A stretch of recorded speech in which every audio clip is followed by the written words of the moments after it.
Bienvenue dans l'émission Résonance de l'immigration, dialogue interactif pour une francophonie plurielle inclusive. Chaque semaine, découvrez des nouveaux groupes de discussion et des témoignages de jeunes franco-ontariens issus de l'immigration et de professionnels œuvrant pour l'intégration en Ontario. Expériences, défis, succès et organismes clés dans la lutte contre l'oppression systémique. Résonance de l'immigration au cœur de l'intégration. Ce projet est rendu possible grâce au gouvernement de l'Ontario. Bonjour et bienvenue à toutes et à tous. Mon nom est Guillaume Laurin et je suis ravi aujourd'hui de vous retrouver pour un nouveau Résonance de l'immigration, dialogue interactif pour une francophonie plurielle inclusive, un projet rendu possible grâce au gouvernement de l'Ontario qui offre des possibilités de célébrer la francophonie ontarienne sous différents aspects, favoriser la compréhension à son égard sous l'angle de l'immigration et de la lutte contre les obstacles systémiques. Ce projet consiste en une série de balados audio et vidéo. Vous pourrez donc retrouver cette même émission sur notre page YouTube et en mode balado sur chocfm.ca et sur toutes les plateformes de podcast bien connues. Et on va prioriser des jeunes et des membres des communautés francophones issus de l'immigration pour des groupes de discussion et des témoignages avec la participation de jeunes du secondaire et du post-secondaire, ainsi que de professionnels du monde de l'éducation ou d'organismes socioculturels francophones qui œuvrent pour l'intégration en Ontario. Et l'objectif, c'est tout simplement d'amplifier la voix des jeunes francophones issus de l'immigration, de les faire connaître, de parler de leurs aspirations, de leurs défis en matière d'intégration également, et des solutions qu'ils ont trouvées, dialogue à la fois intergénérationnel et interculturel pour sensibiliser aux obstacles systémiques que j'ai évoqués tout à l'heure. On va rentrer tout de suite dans le vif du sujet avec mes deux invités aujourd'hui sur le plateau du studio numéro 1 de Choc FM. J'ai le plaisir de vous présenter, d'introduire tout d'abord Stéphanie Salgo, qu'on a déjà eu l'occasion d'avoir dans cette même émission. Bonjour Stéphanie, ça va bien? Bonjour Guillaume, je vais bien et toi? Ça va très bien, ravi de te retrouver. Alors aujourd'hui, tu vas plutôt officier comme co-invité puisque tu nous as proposé, après être passé dans cette même émission, l'une de tes amies. Bonjour. Ça va bien? Ouais, ça va bien et vous? Ça va très très bien, on peut se tutoyer pour l'émission. Merci de participer. Donc je le disais, vous êtes toutes les deux étudiantes et vous vous connaissez de quelques années, je pense. En tout cas, ouais, vous connaissez... Ouais, c'est ça. Et vous avez un parcours un petit peu similaire peut-être, ce qui va nous donner l'occasion de comparer peut-être justement vos parcours et vos expériences. Puisque Stéphanie, on te connaît un petit peu, on ne va pas revenir trop sur ton parcours, mais est-ce que tu veux nous rappeler en quelques mots qui tu es pour les auditeurs? Oui, je suis Stéphanie Salgo, immigrée venant du Burkina Faso. Je suis là il y a environ 3 ans et j'étudie à l'Université de l'Ontario français en culture numérique. Formidable, voilà un petit résumé très rapide pour mieux te resituer. Évidemment, on renvoie les auditeurs et les internautes à l'émission qui t'est consacrée dans Résonance de l'immigration pour en savoir plus sur ton parcours et tes expériences. Je vais évidemment m'intéresser peut-être davantage au parcours. De qui es-tu en 2 mots? Bonjour, je viens de graduer, ça fait déjà une année, right? Une année à Saint-Frère-André. Ouais. Maintenant, j'ai parcours au collège, mais je n'ai pas encore commencé parce qu'il y a toujours des problèmes d'immigration et tout. Donc. Ok, on va parler de ces problèmes, de ces défis rencontrés. Est-ce que tu cherches encore quelle va être ta filière, quel va être le collège que tu veux? Pour le moment, je ne vais pas commencer à aller au collège parce que je suis toujours dans les parcours des demandes humanitaires. Ok, alors est-ce que ça veut dire que tu es venu dans le cadre d'un programme de réfugiés? Ouais, c'est ça. Ok, ouais. Alors ça c'est vraiment intéressant parce que je connais mal ce genre de parcours d'immigration. Ouais. Peut-être que tu vas pouvoir nous expliquer comment ça se passe. Ça prend du temps, n'est-ce pas?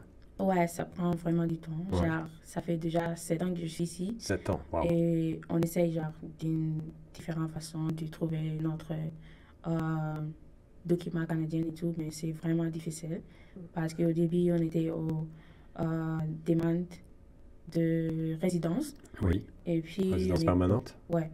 Et puis là, ça prend genre 4 ans, 3 ans après, ils ont dit que non, on doit genre refaire encore et parler avec un autre avocat et tout. Et maintenant, on est sur le obstacle des demandes humanitaires. Mais Alors, on est toujours... lorsque tu dis on, tu parles de toi et de ta famille, j'imagine? Ouais. Ouais, c'est ça. Tu as des frères et sœurs? Ah oui, j'ai 3 petites sœurs Ok. et une grande sœur. J'ai aussi un neveu Ok, ok. et ma mère. Ouais. Et ta maman, et donc tout le monde est venu en même temps, il y a 7 Oui. ans déjà, avec un statut Ouais. de réfugié. De quel pays est-ce que tu viens? Congo, Congo? Quel Congo? République démocratique du Congo. Ok, RDC, excellent. Ouais. Est-ce que tu veux nous parler justement plus en détail de ce parcours migratoire, là, depuis 7 ans? En quoi ont consisté ces demandes? Pourquoi est-ce que ça prend autant de temps, à ton avis? Est-ce que c'est comme... Je pense que c'est peut-être, c'est juste l'obstacle, genre, quand on est arrivé ici, on doit genre expliquer pourquoi on est là comme réfugié. Je pense que comme si tu es un immigrant, c'est différent. Mais quand tu es réfugié, tu dois dire pourquoi est-ce que tu es là et tout. Nous, on est venu ici juste parce qu'on veut juste payer. Parce que là, La on paix, était, ouais, au Congo, c'était tellement difficile, genre l'éducation et tout. Ouais. C'était difficile avec ma famille. Comme on était beaucoup, ma mère a tout fait pour qu'on arrive ici. Et puis là, ils ont demandé, on est obligé d'expliquer pourquoi est-ce on est là, on doit genre tout donner, genre tout expliquer. Donc, quand on est arrivé ici, ils nous ont demandé, oh, pourquoi est-ce que vous êtes là?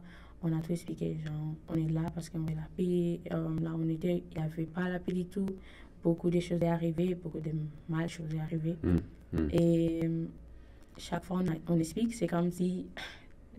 C'est vraiment difficile, c'est difficile parce que chaque fois, c'est on répète les mêmes choses. Ouais, c'est genre, oh non, on comprend tout, qu'est-ce que vous êtes en train de passer et tout, mais c'est pas l'explication qu'on a besoin. Genre, c'est pas qu'est-ce qu'on veut. Et on a commencé par résidence. On a dit, OK, on va choisir une autre façon. On a choisi celui de humanitaire. Maintenant, on fait genre le demande humanitaire, mais c'est beaucoup de choses. Comme exemple, on a payé l'avocat et tout. Oui. Ma mère, elle ne travaille pas du tout encore. Et chaque fois, l'avocat part en vacances. Et puis, genre, c'est difficile, c'est tellement difficile. On ne sait pas quoi faire. Et à chaque fois, on essaie de contacter l'avocat et dit que non, genre, ça prend tellement de temps. C'est déjà 7 ans qu'on est ici et puis on n'a pas un statut depuis. Et puis c'est... Est-ce que vous êtes resté avec le même avocat depuis 7 ans? Non, on a changé. On avait un avocat, je ne sais pas du nom du tout. Non, mais c'est intéressant de savoir parce qu'on le sait, il y a beaucoup d'avocats justement dans ces professions autour de l'immigration, avec des gens peut-être plus ou moins bien qualifiés pour des situations qui sont bien particulières aussi, celles des réfugiés en particulier. Peut-être que ce n'est pas des situations bien connues, bien maîtrisées par les avocats ici. Et est-ce que c'était un avocat anglophone ou francophone? J'ai dit qu'il était anglophone, je pense. Je pense qu'il est nigérian, je ne sais pas. Okay. Mais c'était aussi difficile à cause de la communication. Parce qu'à chaque fois, ma mère essayait d'expliquer des choses.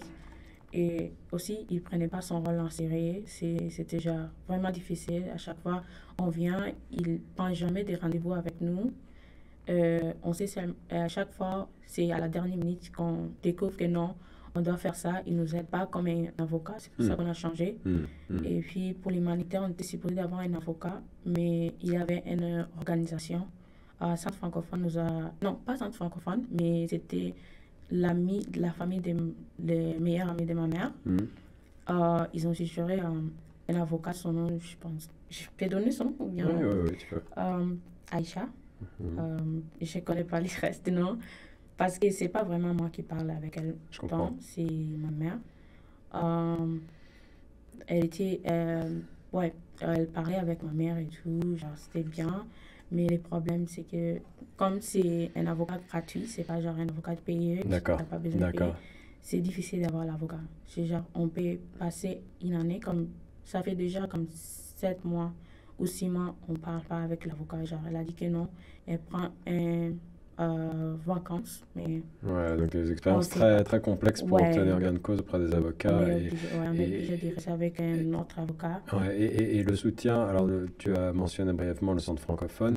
Est-ce que vous avez eu des soutiens particuliers pour ces avocats, justement pour les trouver, les identifier d'abord, et puis aussi financièrement parlant, évidemment, on le sait, c'est des coûts très importants souvent pour toutes ces démarches-là. Est-ce que vous avez pu obtenir un certain nombre de soutiens de ce côté-là ou pas du tout?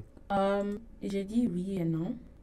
Parce qu'à chaque fois qu'on appelle, on dit que non, on a besoin d'une aide juridique, mais c'est pas aussi trop facile.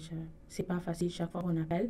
Ils ont, oh ouais, on va vous suggérer cette avocate ou bien cet avocat pour avoir une discussion avec vous à propos de votre dossier et votre statut au Canada. Mais à chaque fois, c'est comme, ok, on appelle. Et puis, c'est bizarre, c'est juste que ça aide pas trop.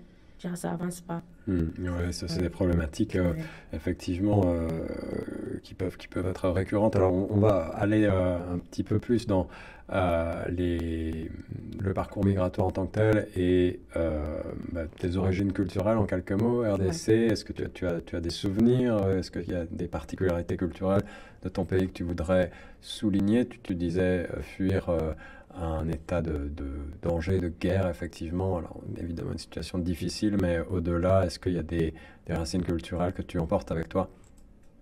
Je vais juste dire ma culture.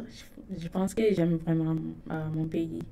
C'est un pays d'ambiance. Genre, il y a toujours la nourriture, il y a la musique. J'ai appris à danser quand j'avais 4 ans. Wow. J'étais tellement petite. Et puis, on m'invitait à chaque événement pour aller danser. On danse quoi en RDC? C'est quel genre de musique? Il y a beaucoup de danses. Il y a Ndombolo, il y a...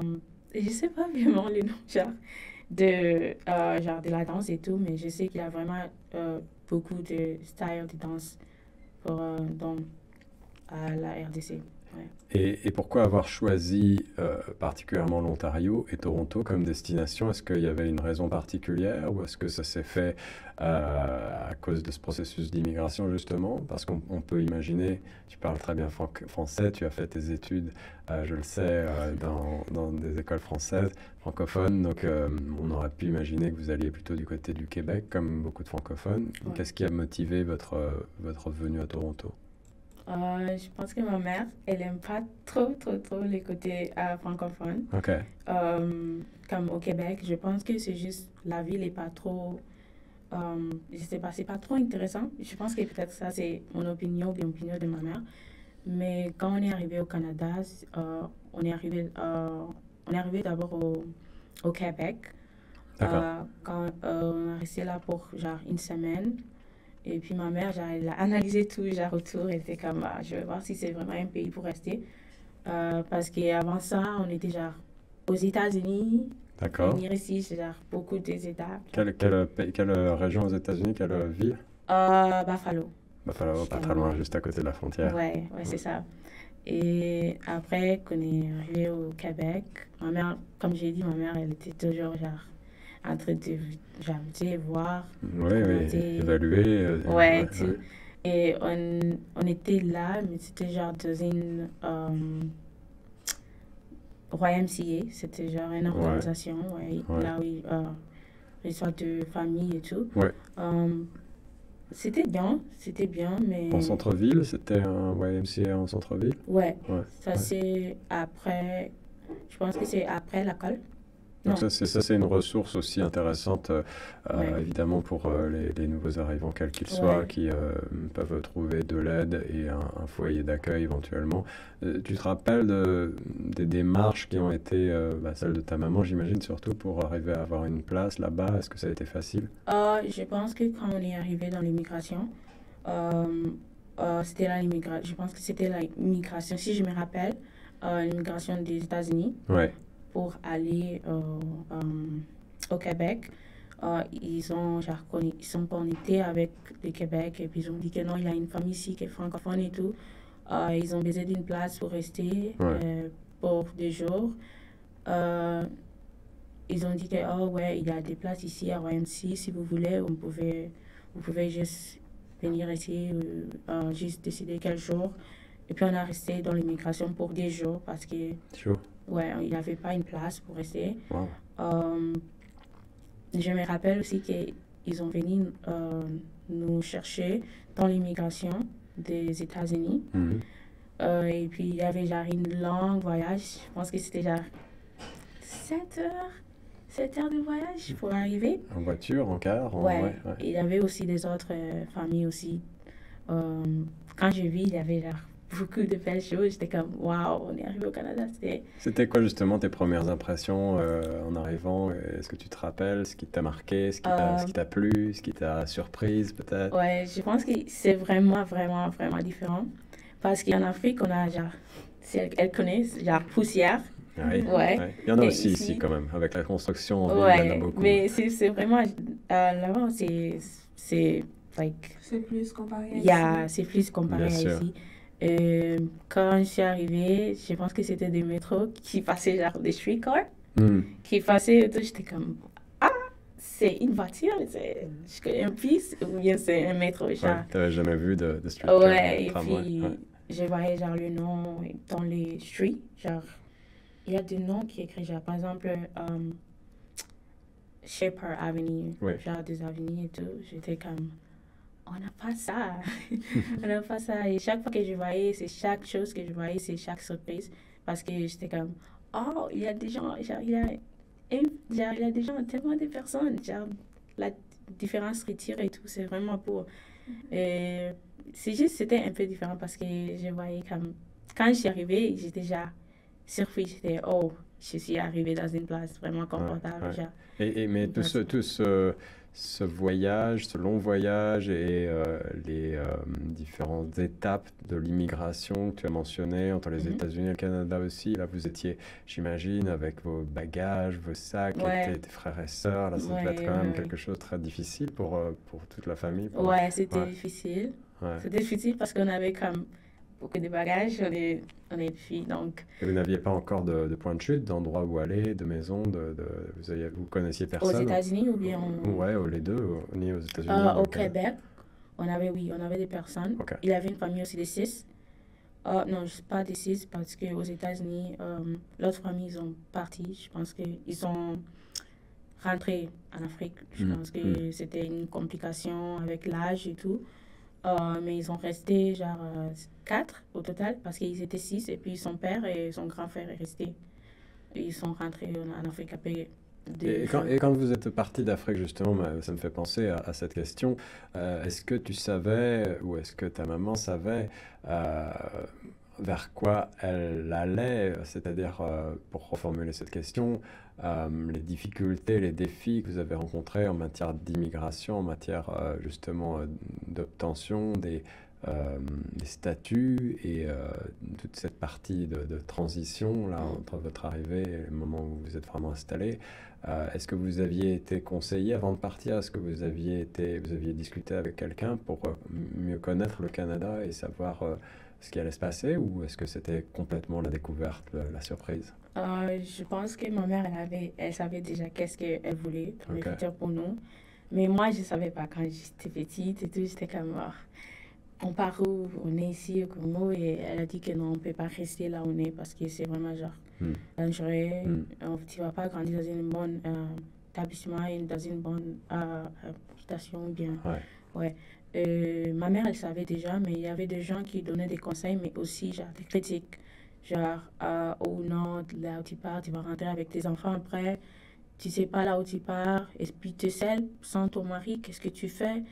Genre, il y avait tellement de critiques parce que ma mère, elle est une femme forte, j'ai dit, parce que c'est pas facile, 6 enfants, 5 enfants, c'est pas facile. Difficile, ouais. Il y avait tellement de critiques, mais pour elle, les critiques, c'était un encouragement, je pense. Parce qu'à chaque fois, c'est comme, oh, moi, je vais faire ça pour mes enfants. Je ne veux pas de gens qui viennent critiquer. Si tu veux critiquer, tu pars. Parce que là, tu es en train de me critiquer comme si je fais quelque chose de mal, mais je fais une chose que ça serait bien pour le futur de mes enfants.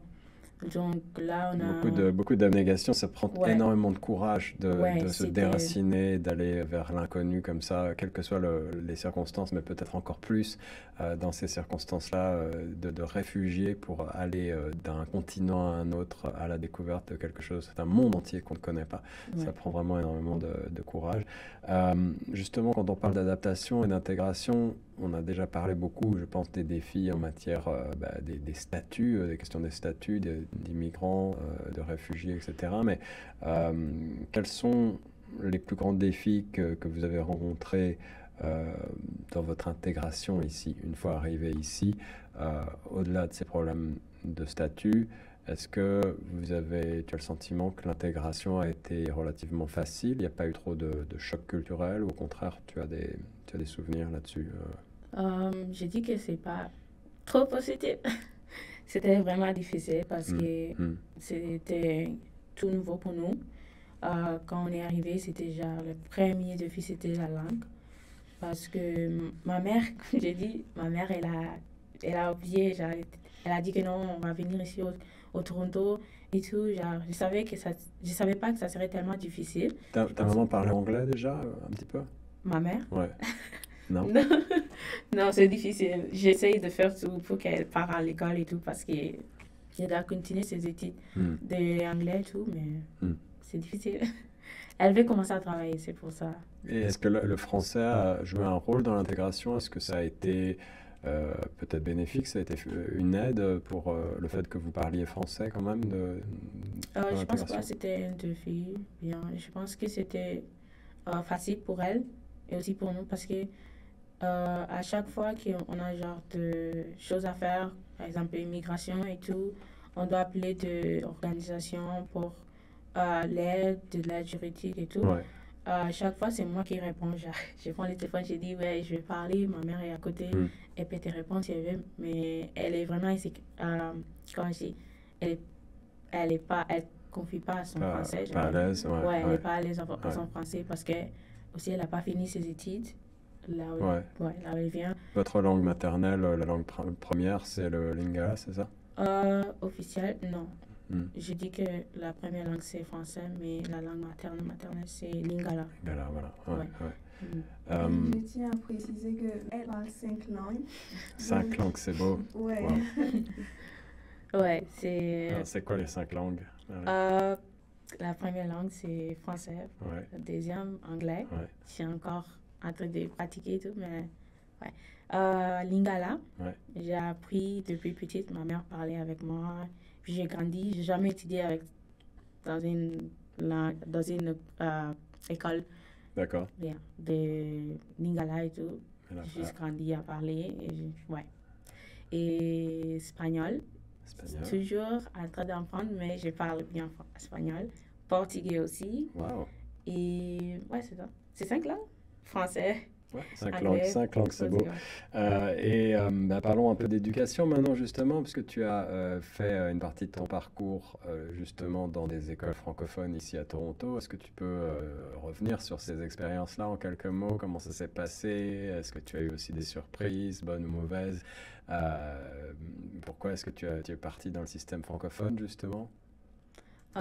Oui, quand je suis arrivée ici, au Toronto, mon père, j'appelais toujours, on ne parlait pas vraiment, mais euh, je me suis rappelé de ce que mon père a dit, ne jamais, jamais pas dans une autre école qui parlait une autre langue. Exemple, portugais ou bien Hmm, n'importe quelle langue. Juste continuer avec le français. hmm. Donc, je continue avec le français et ma mère a insisté tellement que je vais dans une école anglophone. Je dis que non, je ne vais pas, je vais continuer, je vais finir avec le français. Hmm.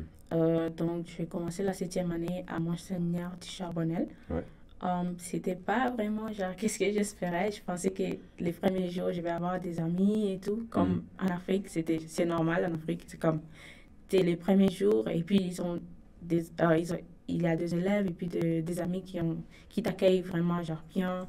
Et puis ils sont là, oh, tout. Mais ici, c'est difficile. Ouais, C'est vraiment difficile. L'intégration sociale a été plus difficile. Ouais, ouais, C'était parce dû à quoi? C'était dû à la distance culturelle, d'après toi, ou c'était dû Je, à quoi? je pense que c'est juste que différentes éducations, je pense. Parce que moi, j'ai appris comme en Afrique, quand je suis venue, c'est comme, oh, on est des amis, genre, salut, je suis Maline, salut, on peut parler et tout et tout. Et puis, ils ont différents types de cultures. Ici, ils sont les teenagers. Ouais, les adolescents. Les adolescents sont plus avancés. Et puis, en Afrique, c'est pas comme ça. C'est, par exemple, si tu as 11 ans, tu as 10 ans, tu commences genre, à nettoyer la maison, tu fais ça.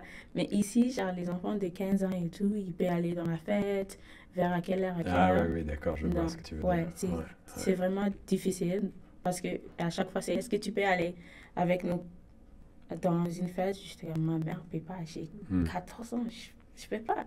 Et puis, ils ont, oh, ça va, mes parents laissent. Moi, je suis comme, oh, ok. Je pense que c'est juste ça, c'était tellement difficile juste parce que la culture est vraiment différente. Et puis, genre, la langue et tout, ça aussi, c'était aussi difficile.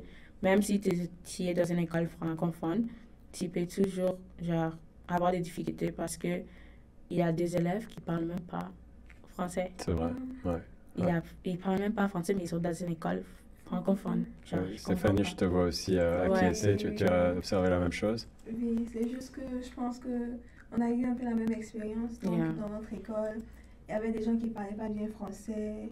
Entre eux, ils parlent en anglais. Et comme nous, on était nouveaux, c'est ça. et c'était un peu difficile d'apprendre l'anglais, de s'intégrer.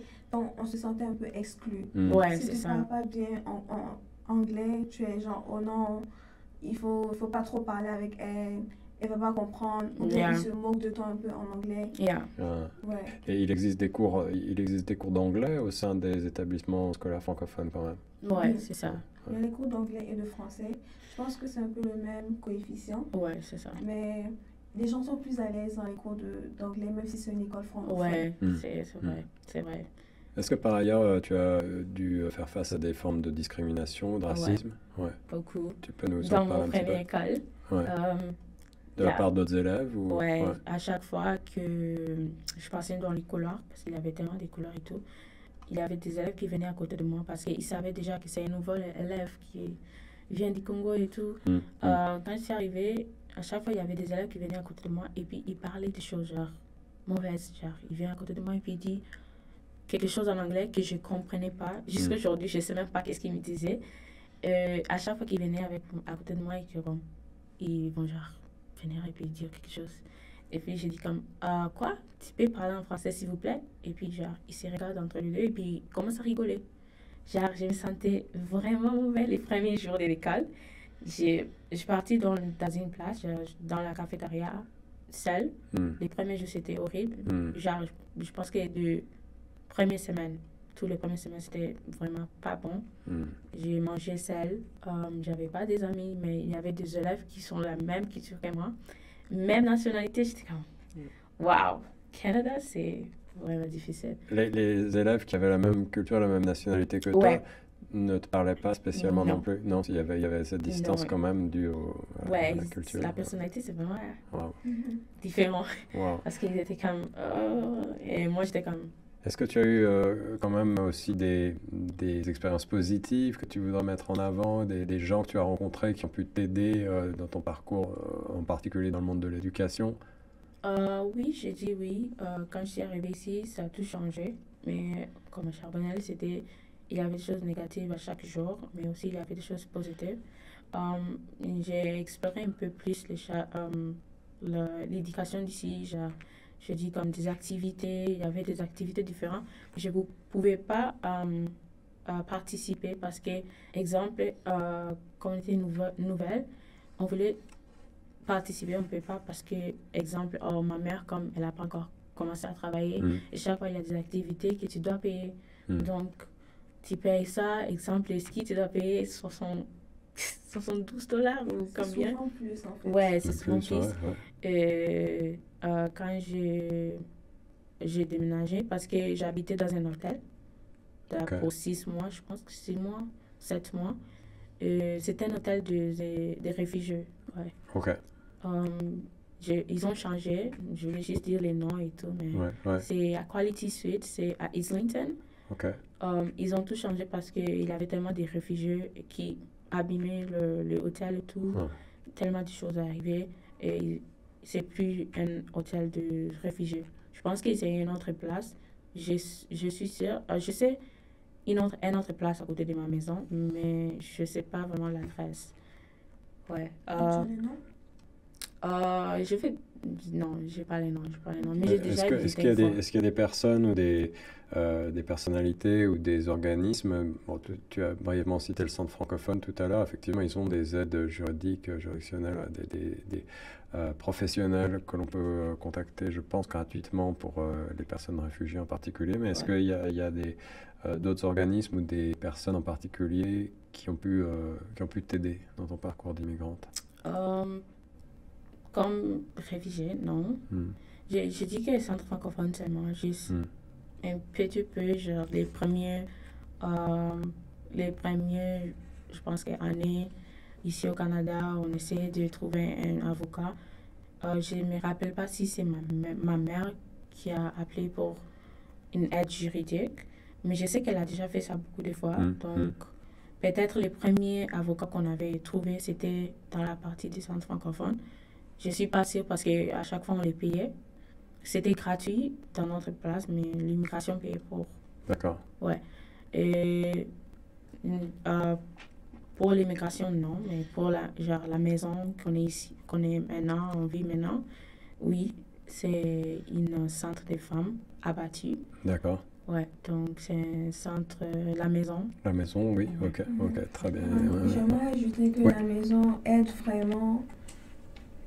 Comment dire, la maison donne des services de juridiction gratuits à toutes les femmes. Merci. Et tu n'as pas à payer pour ça. Merci de le souligner, Stéphanie. En effet, la maison d'hébergement à Toronto, c'est un organisme bien connu qui aide en particulier les personnes réfugiées, les femmes racisées, souvent sur les questions d'hébergement et pas seulement, qui donne aussi des conseils effectivement très pratique, donc un organisme à connaître et à qui rendre hommage. Merci. Je rappelle qu'on est toujours à l'écoute de Résonance de l'immigration, un dialogue interactif pour une francophonie plurielle inclusive, un projet rendu possible grâce au gouvernement de l'Ontario, avec nos deux invités aujourd'hui autour de la table, Stéphanie Salgo. Et on continue dans ton parcours d'immigrante et dans les défis rencontrés, les soutiens et les solutions que tu as pu mettre en œuvre pour t'adapter et t'intégrer malgré tout. Est-ce que tu as pu participer à des groupes de discussion, à des groupes qui t'ont permis de favoriser un dialogue interculturel, en français en particulier, qui t'ont permis justement de te sentir plus chez toi, de te sentir plus à l'aise avec d'autres cultures? Est-ce que ça t'est arrivé, ça? Je sais pas si je me rappelle. Je dis que oui ou non, parce que, comme je dis, c'est juste la maison. D'accord. Quand je suis arrivée, chaque enfant a son aide. J'ai oublié le nom, mais c'est genre, c'est quelqu'un qui est toujours à côté de toi si tu as besoin de quelque chose. Ouais, un mentor peut-être? Ouais, un mentor, c'est ça. Et moi, j'avais un mentor, elle était super gentille. J'ai oublié aussi son nom. Désolée si tu me vois, je sais pas. Mais elle vraiment était super gentille. À chaque fois, on a des activités à faire et puis on parlait toujours des choses culturelles. Et ça, cette mentor était désignée par l'hébergement? Ouais, la maison. Ok, donc la maison, rappelons l'adresse internet lamaison-toronto.org pour en savoir plus sur cette maison d'hébergement des femmes francophones à Toronto, un organisme multiservice pour un hébergement d'urgence temporaire et sécurisé pour les femmes d'expression française et leurs familles, à qui on rend évidemment hommage. Il y a d'autres organismes, des associations, des personnes particulières qui ont pu jouer un rôle quelconque dans ton... Tout à l'heure, tu m'as parlé un petit peu de certains professeurs qui ont pu t'orienter un petit peu ou t'aider. Ouais, ici à Saint-Frère-André. Saint-Frère-André. Oui, j'ai beaucoup d'enseignants qui sont vraiment super, ils sont les meilleurs. La première, c'est Madame Loza. C'était mon voix, je vous aime beaucoup. Estelle, si tu nous écoutes. J'ai aussi Monsieur Longuet. Ouais. Il est vraiment gentil. J'ai commencé à faire les cours de cuisine avec lui, Chef Guy, ouais. avec Stéphanie aussi. Excellent. J'ai fait 2 ans, c'est ça? 2 ans, ouais, 2 ans de cours de cuisine. C'était bien. C'était, la nourriture, c'était au Ouais, fond. ouais, Ouais. tu as appris des nouvelles choses. Ouais. On va parler justement de toi, de tes projets, de tes aspirations, de ton futur. Est-ce que tu as déjà des idées de quel parcours, à la fois personnel et professionnel, tu voudrais avoir? Est-ce que tu te vois d'abord rester ici en Ontario, t'installer durablement, poursuivre le processus d'immigration et peut-être devenir citoyenne? Et puis au-delà, Ouais. est-ce que tu vois déjà dans quel secteur, dans quelle branche tu voudrais travailler, ce que tu voudrais faire? Je suis inspirée à beaucoup de choses. Mhm. Pour le moment, je tente juste pour faire, je vais juste faire, comment on dit, art numérique. D'accord. J'aime vraiment l'art et puis je vais vraiment développer, genre, avoir beaucoup d'idées. Comme M. Garo avait dit dans la classe, que j'ai vraiment beaucoup d'idées, c'est juste que je dois développer ça et puis montrer dans le monde que tu peux faire les meilleures choses et des belles choses. Aussi, je me vois aussi dans le futur à être comme un secrétaire qui travaille dans une immigration et qui parle de différents types de langues. Et Ouais, puis, oui. genre, Bah oui, si tu ouais, pratiques c'est déjà ça. 5 langues. Ouais. Et ma curiosité appelle à... J'aurais dû te poser la question plus tôt, mais tu as appris l'espagnol et le portugais. Est-ce que il y a une raison particulière, personnelle, ou pour laquelle tu t'es penché sur ces langues-là? Parce que c'est pas des langues qui sont spécialement parlées en RDC, je me trompe? Ouais, c'est ça. Ouais. J'étais aussi au Brésil. Ouais. Tu as vécu au Brésil? Ouais. Elle a Quelle beaucoup région? voyagé. Et j'ai beaucoup voyagé. Donc, c'est pas juste aux États-Unis et Ok. puis directement. Ok. Avant, c'était beaucoup de choses. Quelle région au Congo Brésil? et tout. Brésil, beaucoup de parcours. Alors, où est-ce que tu as vécu au Brésil? À São Paulo, j'étais vraiment petite, donc je me rappelle pas du tout. Genre, les parcours, c'était vraiment long. Donc. Mais je sais que c'est à São Paulo. Mhm. Ça, c'est qu'est-ce que je me rappelle. Ça, c'est qu'est-ce que je me rappelle, mais ouais, c'est ça. Et portugais, je vais juste. J'aime le portugais parce que c'est une belle langue, c'est vraiment une belle langue et puis c'est facile à apprendre. C'est Je facile, pense- c'est vrai? Ouais, c'est facile? vraiment Ouais. facile. Et puis l'espagnol parce Ouais. que c'est. Bon, j'adore l'espagnol. J'adore la langue. Depuis petit, j'ai regardé de telenovelas. Mhm. Donc, c'est Mhm. des. Bien sûr. Ouais, c'est des différents types de nouvelles. Et puis, c'est à chaque jour. Donc, je suis là dans les télé et puis j'attends. C'est comme à 19h30, je suis là. Et puis, ouais, je pense que j'adore la façon qu'il parle. L'accent. Ouais, c'est tout, genre, c'est beau. Et puis, j'ai appris aussi, parce que je sais pas, j'aime tellement la langue. Je pense que je me connecte bien avec tout type de langue. Mhm. Et en portugais, quand je veux, je peux parler en portugais. Quand je veux, je peux parler espagnol. Et je me tiens toujours à apprendre différents types de langues. Ça Est-ce que- continue, donc. Est-ce que tu Mais si j'aime imagines bien. que ton parcours, les voyages que tu as faits, justement ce parcours d'immigrante que tu as, avec tous les défis, les difficultés rencontrées et la manière dont vous les avez surmontés en famille, avec beaucoup de courage, est-ce que tout ça, ça t'inspire pour peut-être aussi à ton tour travailler pour aider des immigrantes ou des immigrants dans leur propre parcours? Est-ce que ça te donne des idées sur ce qu'il faut faire, ce qu'il faut éviter, les conseils qu'on pourrait prodiguer pour les immigrants, en particulier au Canada? Ouais, je pense qu'ici au Canada, ils ont vraiment fait une mise à jour, genre un adapt, parce que Mhm. c'est pas facile quand il y a un immigrant qui arrive ici au Canada et puis c'est difficile de trouver une aide rapidement. Et puis moi aussi, j'ai eu tellement des expériences ici. Quand je suis arrivée, c'était comme, oh, tu dois attendre 1 heure juste pour un appel d'immigration. Et puis, ça fait longtemps qu'on parle avec l'immigration, genre 7 ans. Ouais. On n'a jamais eu un appel d'immigration, on n'a jamais parlé avec une immigration. Je vais juste que, ce que je vais vraiment changer un peu, c'est juste la communication ici au Canada et puis les immigrants.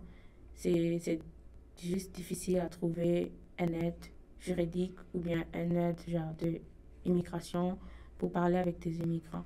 Donc, ce que moi je voulais, comme pour le futur aussi, c'est Mm. travailler dans une immigration ou bien dans le gouvernement. Ouais, ouais. Si par exemple quelqu'un a besoin de moi pour genre, parler différents types de langues ou bien genre traduire et tout. Mhm. Je peux juste aider.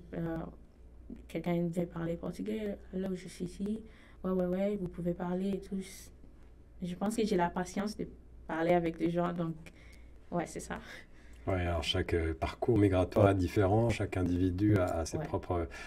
ses propres défis, effectivement, et on le comprend très bien du point de vue gouvernement, c'est pas toujours facile non plus de gérer ces différents profils et d'aider les uns et les autres, mais si tu étais au gouvernement, si tu avais les rênes du pouvoir, quel changement est-ce que tu souhaiterais voir ou mettre en place? Qu'est-ce que tu imaginerais améliorer l'inclusion et l'intégration des immigrants en Ontario? Qu'est-ce qui serait, par quoi est-ce que tu commencerais?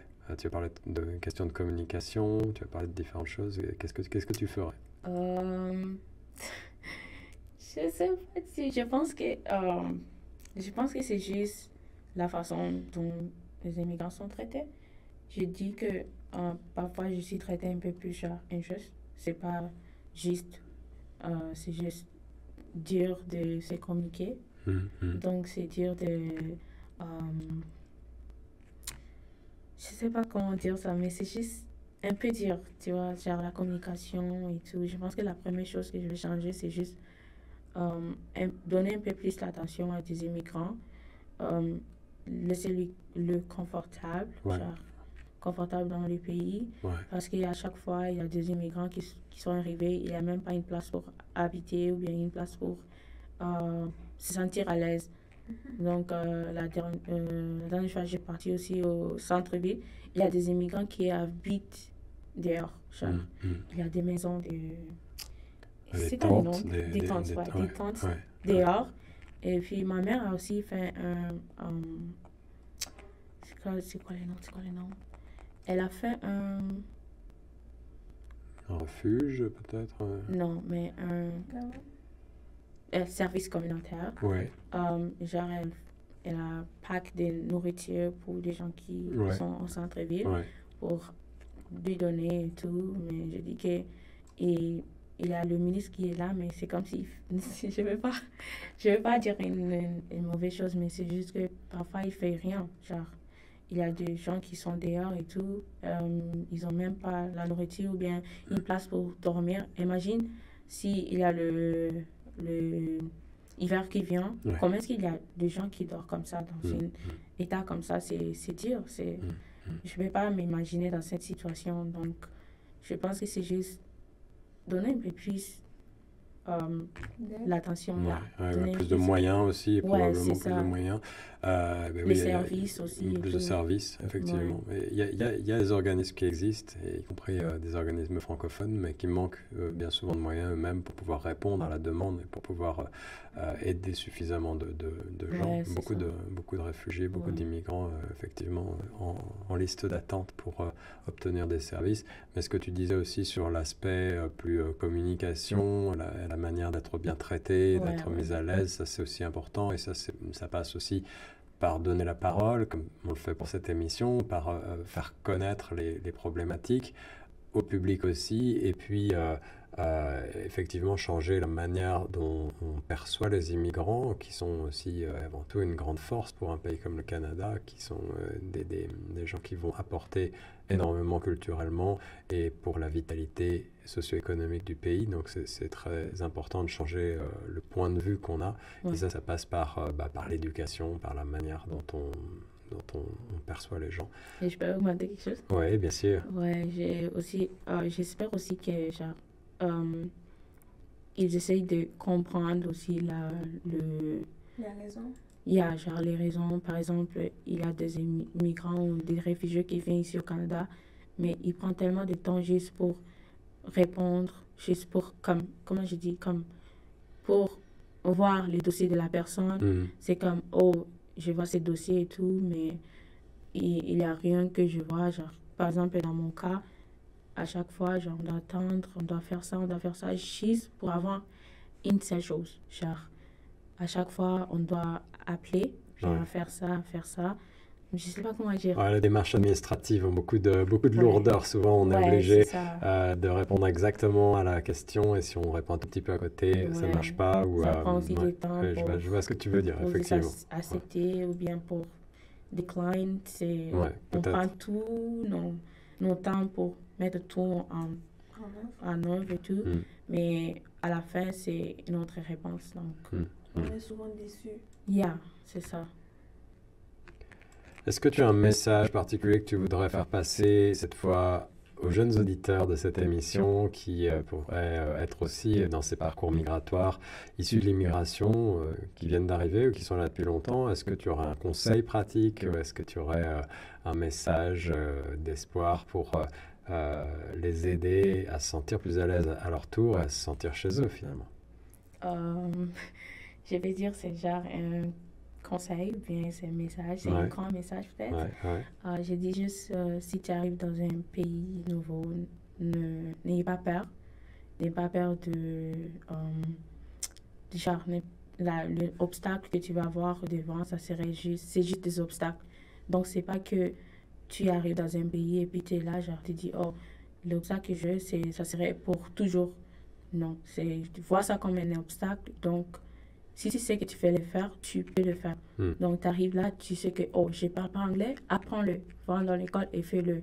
Si tu sais que, oh non, je vais faire, euh, comme par exemple moi, art numérique. Vas-y dans une école, gradue, et puis fais ça, fais ça, fais ça. Donc, ça, c'est ton choix. Si tu veux vraiment faire vraiment le mieux, donc fais-le. Si tu arrives ici, tu sais que, oh, je sais même pas comment trouver une maison ou bien trouver ça, appelle. Même si que c'est difficile d'avoir une aide rapidement, mais si juste fais des appels, insiste. Parce que ça, c'est qu'est-ce que moi je fais. Tous les jours, je me réveille, oh, je dois faire ça, je dois faire ça. J'ai une grande routine, mais juste fais-le. Quand tu es ici au Canada, tu dois passer à beaucoup d'obstacles, mais c'est pas pour toujours. C'est des obstacles, mais tu vas arriver. Tu vas voir que tu es là, tu es déjà t'as gradué, tu as tous tes papiers, t'es tout. Tu peux faire ça et tu peux faire ça, donc continue-les. Et soyez les bienvenus au Canada. Bonne parole et bon C'est pas conseil. facile, mais Merci, Merlène. ouais, Oui, c'est pas toujours facile, on l'a vu avec ton parcours, mais il ouais, y a aussi de l'espoir. ouais, Ouais, ça continue ouais, toujours. ouais. Très intéressant en tout cas ton parcours migratoire avec ces questions liées effectivement au statut de réfugié et les problématiques qui sont celles d'obtenir les statuts et finalement de pouvoir rester. J'imagine que c'est aussi une situation stressante psychologiquement Ouais, parce qu'on ne sait pas finalement si on va pouvoir rester longtemps dans le pays, si on a une stabilité et puis ouais, c'est ça. après ça pose aussi des questions pour le logement, pour l'emploi. Si on n'a pas de statut, on le sait, il est beaucoup plus difficile de trouver un emploi, il est beaucoup plus difficile de trouver un logement. La santé également, si on a un problème de santé, est-ce qu'on va être Ouais, bien c'est ça. couvert? Donc ça, c'est sûr que ce sont des questions, des problématiques Est-ce que je le fais? importantes. Oui, tu veux ajouter quelque chose là-dessus? Ouais, c'est aussi une autre partie négative de l'immigration aussi, c'est que ils donnent pas à des réfugiés ou bien à des gens qui attendent les papiers une carte de santé. C'est Hmm. vraiment genre, je sais que je vois ça, c'est bizarre, c'est Ah comme oui, donc il y a pas du tout il y a pas une carte transitoire. non, c'est juste l'ID que ma mère utilise à chaque fois qu'elle part dans des hôpitaux. Par exemple, elle a un rendez-vous à faire, mais genre, c'est difficile parce qu'elle ne peut pas avoir plus d'attention que ça. Ah, Donc, à chaque fois qu'elle part au Limba Mateba, est-ce que tu as une carte de Healthy Card? ouais, Elle dit non, ouais. j'ai un ID. Et puis, quand elle montre, elle dit, oh, ok, donc t'es réfugié et tout. Et puis, c'est aussi un peu genre euh, gênante parce Oui, qu'à chaque fois, on doit te dire, oh, t'es réfugié, je comprends. Ouais, genre. bien sûr. Ma mère, elle n'aime pas du tout ça parce que c'est comme, oh, Tout à je vais fait. partir ça, je vais partir ça. Et Ouais. chaque fois qu'elle se sent mal parce qu'elle a thyroïde, ma Hmm, mère a thyroïde, hmm. chaque fois qu'elle se sent mal, elle doit aller aux urgences où elle ne peut pas appeler un docteur. On n'a pas un docteur de famille, Hmm. c'est juste le docteur de famille de centre francophone. Oui. Mais ça ne compte pas aussi parce que Ouais, c'est limité il y en a fait. c'est limité. Et puis à chaque fois, ce que je me rappelle un peu, c'est ils ont demandé une feuille une carte chez ma mère dans l'immigration pour qu'il confirme qu'elle a vraiment les thyroïdes. Donc, le docteur, elle a refusé de faire une carte pour ma mère pour qu'elle envoie sur l'immigration. Donc là, on a fait comme beaucoup de mois pour juste une seule carte pour ils écrivent et pour dire que non, elle a les thyroïdes, elle prend ça, ça, ça. À chaque fois, elle doit marcher avec le capsule de médicaments pour confirmer qu'elle a les thyroïdes. Wow. On a des réalités, effectivement, sur ces questions de santé si importantes qu'on ne connaît peut-être pas. En tout cas, que moi, je n'entrevoyais pas. Et là, je pense que ça fait vraiment partie, tout ce que tu viens de dire, des obstacles systémiques qu'on a mentionnés tout à l'heure. Ces obstacles systémiques, ce n'est pas seulement du racisme, ce n'est pas seulement des discriminations liées au genre ou au fait d'être handicapé ou des choses comme ça. Ça peut être effectivement lié tout simplement au statut d'immigrant. Si on est réfugié, ça ne veut pas dire qu'on est des immigrants de seconde catégorie du tout. Je pense que cette expression d'obstacle systémique qui désigne donc des systèmes, des politiques, des pratiques, des procédures à cause desquelles certaines personnes, le plus souvent des groupes sous-représentés, ne bénéficient pas d'un accès égal ou sont exclus de la participation, d'après la définition de l'Université du Québec à Montréal, le CAM. Je pense que effectivement le statut de réfugié en fait totalement partie parce qu'il ne t'offre pas les mêmes droits, les mêmes accès qu'à d'autres immigrants, tout simplement. Donc là, c'est un obstacle systémique qui est important de souligner et de faire prendre conscience à la fois à la population, à la fois au gouvernement de la nécessité d'améliorer ces choses-là sur ces points que tu as mentionnés notamment, très importants. Ça peut paraître du détail, mais c'est tellement important pour des gens qui ont des problèmes de santé. On est censé avoir tous accès de manière égalitaire à la santé. Il n'y a pas de raison que ça soit autrement. On arrive déjà presque au bout de cette émission. Merci d'avoir participé. Est-ce que tu veux, pour synthétiser, nous expliquer comment tu vois, en quoi ce projet d'émission peut contribuer à la vitalité culturelle et socio-économique de notre communauté et aider nos auditeurs, aider notre communauté à mieux comprendre les problématiques qui sont celles des immigrants, justement comme toi? Je pense que c'est vraiment une belle chose à faire. Je pense que c'est vraiment beau, c'est vraiment bien. Parce que j'ai jamais eu cette opportunité de parler avec quelqu'un, genre une interview comme ça, et puis je peux me communiquer et puis parler comme je veux. Je pense que le futur réfugié ou bien immigrant qui va arriver ici au Canada, je vous juste donne genre une seule chose, je vous dis qu'une seule chose qui est continuer avec ça parce que le futur réfugié, les futurs immigrants, ils vont adorer ce type de choses parce qu'ils seraient genre confortables, ils seraient là et puis ils vont vous dire l'histoire, ils vont vous dire tout, genre donner de réponses et tout. Je pense que c'est vraiment bien, c'est intéressant pour moi. J'ai vraiment aimé, j'ai adoré. Avant, j'étais comme, une interview, et après, j'étais comme, oh, ça c'est cool, c'est cool. Et j'ai vraiment adoré. Merci pour ton témoignage tout à fait édifiant sur les défis rencontrés par des personnes réfugiées en particulier, qu'il est important de souligner et de rendre public, je pense. Si des représentants gouvernementaux nous écoutent, peut-être, je l'espère que les suggestions que tu as amenées sur la table étaient tout à fait intéressantes à mon sens et j'espère qu'elles seront entendues. J'espère que ton statut va évoluer rapidement ainsi que celui de ta famille, que tu vas rencontrer tout le succès que tu mérites. Merci d'avoir participé à cette émission Résonance de l'immigration sur les ondes de Choc FM 105.1. Merci à toi également, Stéphanie Salgo, de nous avoir accompagnés. Est-ce que vous avez toutes les deux un mot de la fin pour les auditrices et les auditeurs de Choc FM? Je peux commencer en disant que... Pardon. Je peux commencer en disant que quand je suis arrivée au Canada, particulièrement dans le milieu éducatif, ça a été l'une de mes premières amies ici. Ça a été ma première amie. Donc, c'est ma meilleure amie, en fait.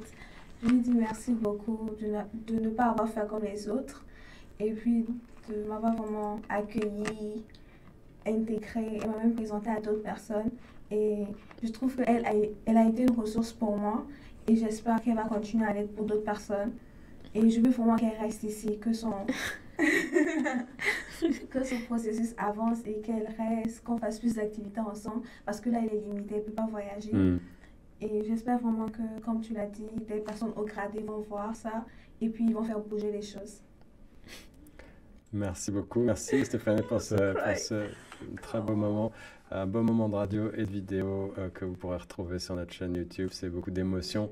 Mais c'est ça aussi, une émission comme celle de Résonance de l'immigration, effectivement.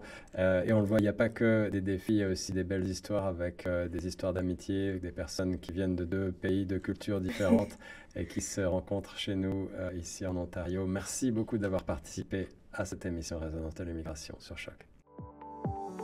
Vous écoutiez Résonance de l'immigration, dialogue interactif pour une francophonie plurielle inclusive sur les ondes de Choc FM 105.1. Pour retrouver l'ensemble des épisodes en mode balado, rendez-vous sur chocfm.ca ou en